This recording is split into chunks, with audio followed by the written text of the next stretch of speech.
Prva stvar, na katero vsak v prvi fazi pomisli, je načrtovanje projekta. Vsi vemo, da so gradbinci ali pa ostali obrtniki običajno zelo zasedeni, težko najdejo čas za kakšen konstruktiven pogovor, težko najdejo čas za iskanje konkretnih rešitev in po vsej verjetnosti se zaradi tega lahko zgubijo kakšni podatki, pozabi se kakšna stvar upoštevati in to se lahko mogoče v kasnejši fazi pojavi za problem. Recimo, ne vem, kakšen detajl okrog okna, kakšen detajl pri elektroinštalacijah, glede poda, glede višin, glede recimo, ne vem, vodil za vrata in tako naprej. Medtem ko recimo pri Kubi hiši probamo v projekt pristopiti nekako zelo sistemsko, imamo recimo sezname točk, po katerih se ravnamo, ki nam pomagajo, da že v začetni fazi probamo upoštevati čim več dogovorov, čim več različnih stvari, postavk, zato da je recimo tudi tista informativna ponudba, ki jo v začetku damo, res sestavljena na ključ, da res zajamemo ne samo vse te glavne točke, ampak tudi vse tiste detajle, na katere se običajno ne pomisli. In mogoče je na prvem koraku zato tudi vredno vzeti v razmislek, ko se primerja ponudba za Kubi hišo, ki je izdelana res na polni ključ, v primeru z ponudbo kakšnega gradbinca ali pa obrtnika, ki ima po vsej verjetnosti v štartu nižjo ceno in mogoče je to zato, ker določena dela na tej točki niso upoštevana, čeprav je ustno rečeno, da je upoštevano vse.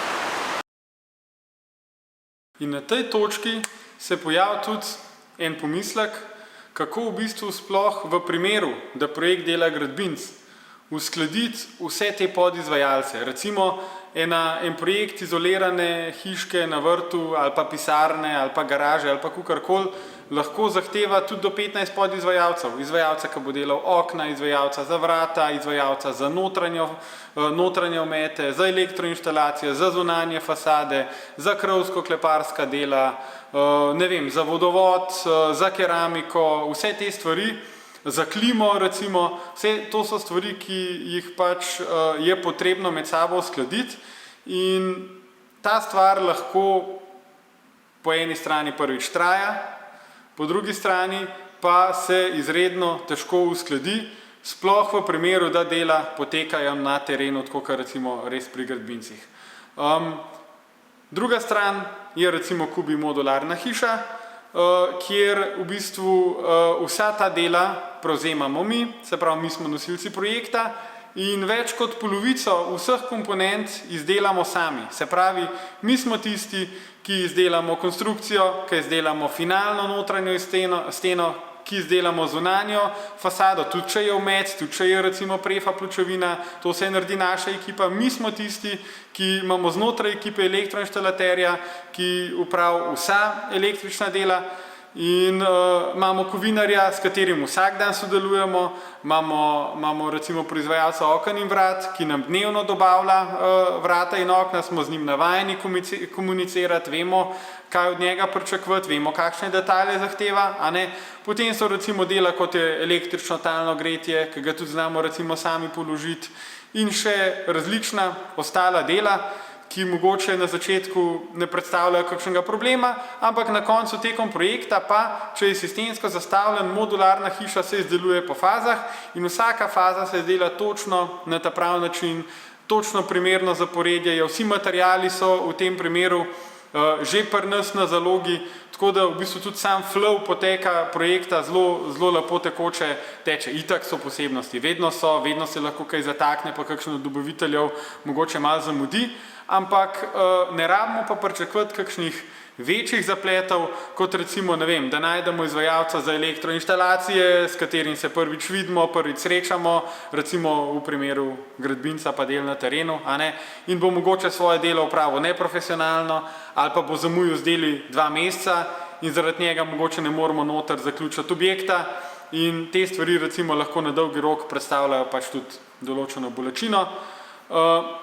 In predvsem bi rad dal poudarek pri usklajevanju detajlov. Če imamo recimo zbranih, ne vem, 10 podizvajalcev za eno hišo, se hitro lahko ustni dogovori izgubijo, pisni dogovori so pač nekaj, kar mogoče v teoriji drži, papir prenese vse, v praksi se naredijo stvari lahko tudi malo po svoje in določeni detajli, mogoče, ki jih naredi zidar, niso kompatibilni z elektroinštalaterjem, potem te detajli mogoče niso čisto kompatibilni z malarjem, ki bo pač noter naredil finalno fasado, ali pa so odprtine za okna, za vrata malo prevelike, ali pa malo premajhne, ali pa so narejene po stran. Mogoče je tlak spodaj narejen majčkeno, ne vem, v drugačni višini ali pa z drugačnim padcem, kot je bilo predvideno in običajno vse te posledice na koncu trpi stranka, ker se izkaže, da je dela z objektom več, da se vsi te detajli rešijo, to pa pač po žepu udar ponavadi investitorja. In druga točka, detajli. Vsak projekt lahko je čist majčkena hiška, lahko je, ne vem, modularna vrtna hiša iz 50 kvadrati, vedno zahteva svoje detajle, ki jih je potrebno reševati. In imamo dve poti. Lahko se vsakega detajla v primeru gradbinca, lokalnega obrtnika, lotimo individualno, se o detajlih pogovarjamo, za nekatere detajle vemo, da so dobri, nekatere detajle bomo po vsej verjetnosti delali prvič, ali pa jih bomo delali prvič z določenim podizvajalcem in hitro lahko pač nastane, da ta detajl ali ni primerno narejen, ali ni v skladu s pričakovanji stranke, ali pa, ne vem, kaj tretjega. Kubi hiška ima v bistvu dvorezen meč. Veliko stvari imamo standardiziranih. To pomeni, da uporabljamo detajle, ki so tehnično preverjeni, ki so preverjeni, ne vem, na 100 ali pa 200 kubih hiškah in preverjeno delujejo. In so nastali s tem, kar smo že mogoče v preteklosti naredili napako in smo se iz napake nekaj naučili. Primer mogoče dam recimo, ne vem, kako pasati okna pa vrata v okvirje, ali pa mogoče še en primer, kako ravno streho zaključiti tako, da ne zamaka, ali pa kako urediti odvodnavanje iz strehe, zato da voda primerno pač odteka, kako poskrbimo za to, da se listje ne zabaše v odtok. Ne vem, mogoče te dam še en primer, kako uskladiti, ne vem, elektroinštalaterska dela z knaufom, ki pride na koncu, a ne. To so vse stvari, ki jih je pač treba uskladiti in mi imamo standardizirane postopke. Če se kot kupec pustite voditi tem postopkom, pa nam zaupate, potem lahko naredimo zelo lep projekt brez zapletov in vemo, da bo narejen kvalitetno. Se pravi, v primeru gradbinca pa je običajno v teoriji veliko stvari jasnih, v praksi pa se pojavljajo vprašanje zapleti, ki so v večini primerov vsi rešljivi, lahko pa pridemo do izziva, ko bomo rekli, wow, to si pa nisem tako predstavljal, ali pa to sploh ni rešljivo, kako ste si to zamislili, a ne? In spet na tem primeru običajno takrat, ko potegne investitor, ker pač vsak od izvajalcev zagovarja, da je pač svoje delo pravo strokovno, čeprav končen izdelek tega ne kaže. Tretja točka, rok dobave. Tukaj bi rad ločil dva pojma. Eno je rok pričetka del, drugo je pa rok zaključka del, ki se običajno v začetnih pogovorih pomešata. In sicer projekt pri gradbincu, pri obrtniku se lahko začne dokaj hiter, ker so osnovni materiali vedno na zalogi, gradnja se lahko prične hiter, potem pa je trajanje gradnje predvsem odvisno od, se pravi, vremena. Če imamo nesrečo, pa da je dež, se lahko ta stvar majčkeno zamakne. Odvisno je od terminskega usklajevanja podizvajalcev. Vsi vemo, da so razni izvajalci, ne vem, električar, knaufar in tako naprej, izvajalci za okna trenutno zelo zasedeni. In lahko tudi tukaj prihaja do zamikov in eden izvajalec ne more prej začeti, dokler ta drug ni svojega dela opravil. In je lahko v bistvu na lokaciji gradbišče tudi do eno leto, preden se vsi detajli sfiniširajo. Kubi hiša je modularna, kar pomeni, da se dela v naši proizvodnji. Se pravi, dokler ni hiša v celoti končana ali pa na 95% končana, ne zapusti naše delavnice. To pomeni, da se dela v nadzorovanem okolju, se pravi, pri roki so vsa orodja, vsi postopki, če se le da, so standardizirani, zaposleni so usposobljeni, so v bistvu okolju, ki jim omogoča, da imajo zraven vse, kar rabijo, ne samo orodja, tudi ne vem, razne distančnike, razne načrte, zraven imajo računalnik, kjer se stalno bere kosovnica, kjer se stalno pregledujejo detajli. To so stvari, ki jih pač na terenu ni možno imeti.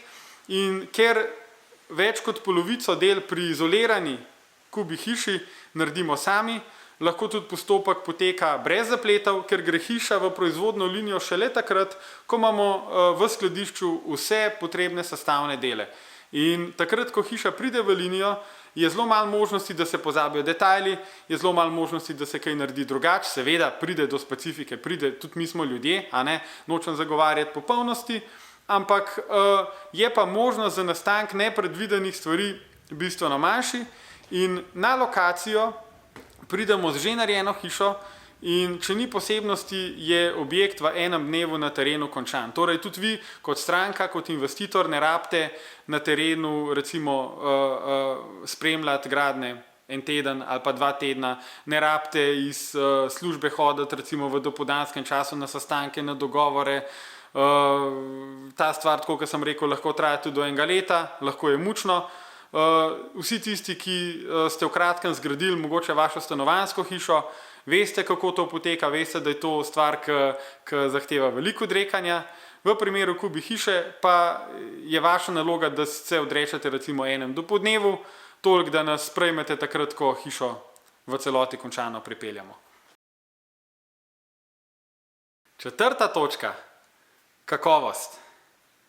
Zdi se mi, da imamo kot ljudje podzavestno nekako zacementirano, da je pa zidana hiša ta prava, da je to najbolj kvaliteten način gradnje.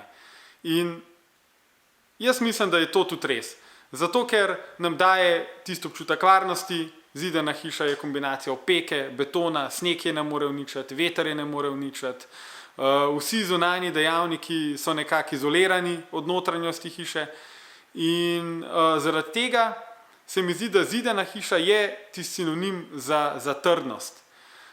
Zdaj samo vprašanje, ali je lesena, modularna hiša, ki je narejena po zadnjih trendih gradnje, po gradbeni praksi, v sodelovanju s podjetjem, ki ima več kot 50 let tradicije, res slabša. In v bistvu tukaj je bolj odgovor vezan na osebno mnenje. Tako, kot sem rekel, zidana hiša predstavlja varnost, predstavlja res tisto robustnost, medtem ko lesena hiša sigurno predstavlja večjo kvaliteto samega bivanja znotraj hiše, ker les je material, ki diha, ki pač je naraven, ki živi v bistvu skupaj z ljudmi, ki so noter v prostoru. In največ pomislekov se v tem primeru v resnici pojavi pri trajnosti. Se pravi, ali lesena hiša zdrži toliko časa kot zidana betonska hiša. In moj odgovor je, da prvo se je treba vprašati, koliko časa vi res rabite tisto izolirano hiško na vrtu, ne vem, vašo pisarno, vašo letno kuhinjo ali pa mogoče vikend hišo, a jo res rabite za 200 let. In če je vaš odgovor da, lahko mirno rečem, da tudi lesene hiše so stare toliko in več v primeru, da se jih primerno vzdržuje, v primeru, da je narejeno kvalitetno, tako da voda nikjer ne zamaka. Je pa seveda to odvisno od izvajalca. Lesena hiša je lahko narejena zelo slabo ali pa zelo dobro. Pri zidani je ta pomislek malo manj rizičen.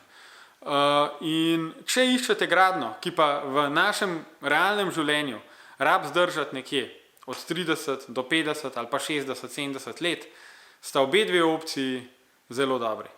Tako da tukaj mogoče za vse tiste, ki imate pomisleke, kljukca tudi za leseno gradnjo, pod pogojem, da je narejena res v skladu z gradbeno stroko.